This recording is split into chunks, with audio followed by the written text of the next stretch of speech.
Nestled in tranquil surroundings in Cork, the Joseph Walsh Studio designs and makes unique handcrafted furniture that blurs the boundaries between art and function. Regarded as one of Ireland's most sought-after designers, his furniture has been commissioned and collected internationally, and his work has been exhibited by some of the world's most prestigious galleries and design shows.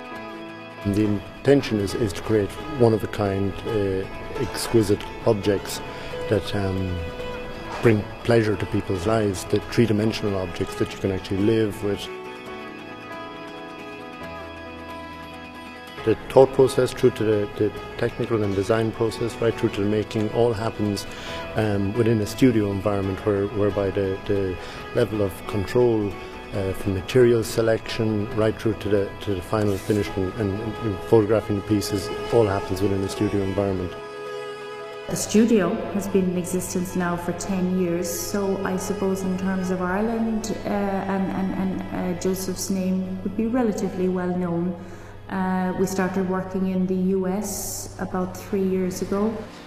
The large-scale installation pieces, the first of which was called In Air, and it was a piece made for Sofa Chicago, I think in 2007.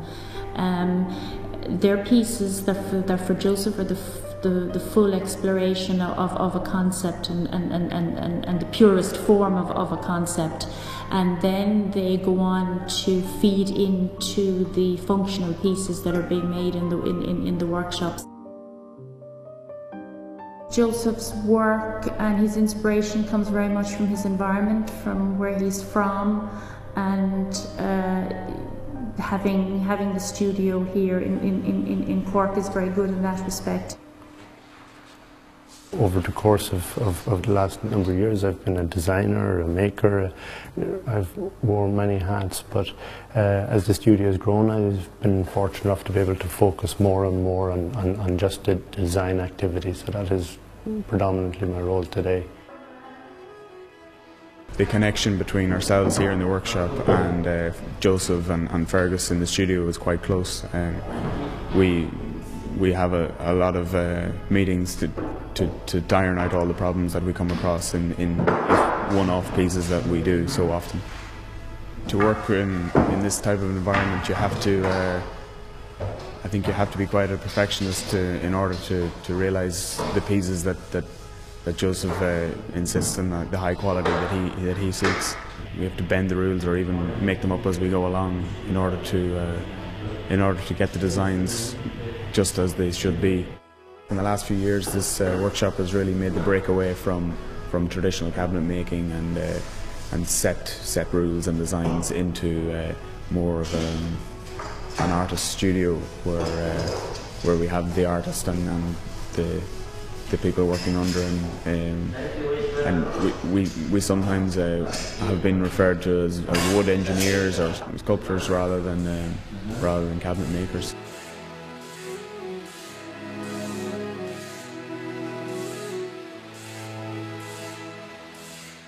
Timber comes into the workshop in this stage, sawn what's known as true and true, so it's literally a log sliced, so the bark, the veiny edge is still on it.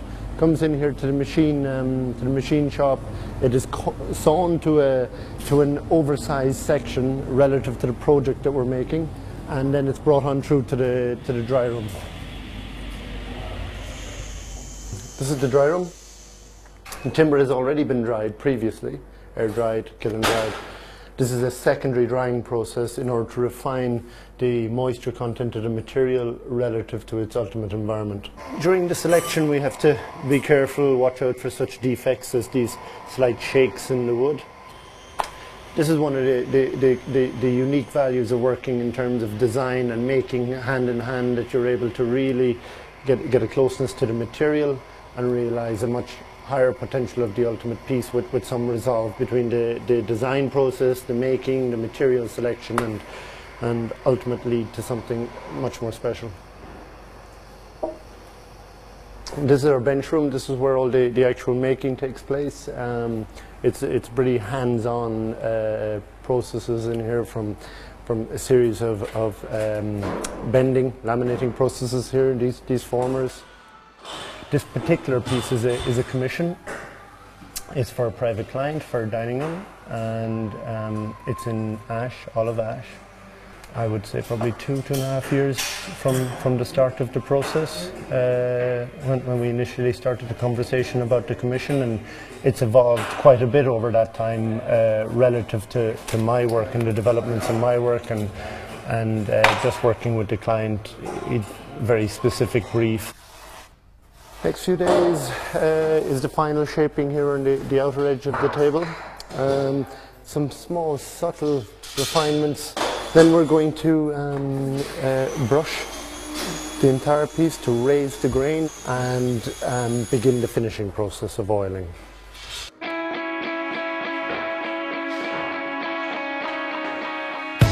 Well, yes, we're going to miss this piece. I mean, it's been a fantastic commission, a great client, and the result I'm very pleased with. We're also looking forward to what this has led to and as a development in the work, and what it's going to lead to next. In the photography, what we're doing today with Andrew Bradley is we're trying to recapture the essence of the original sketches, of the original conceptual thinking behind the entire body of work. So each piece we'll photograph, we'll try and recreate those initial sketches, the initial thought process of what was the original influence. So it's a very important element of completing the story in terms of the communication of the original concept. The nature of what we do is you're also always looking forward to the next exciting project and what you can do next, and what you can do with a concept next, what you can do with a skill or material, and how you can push it further.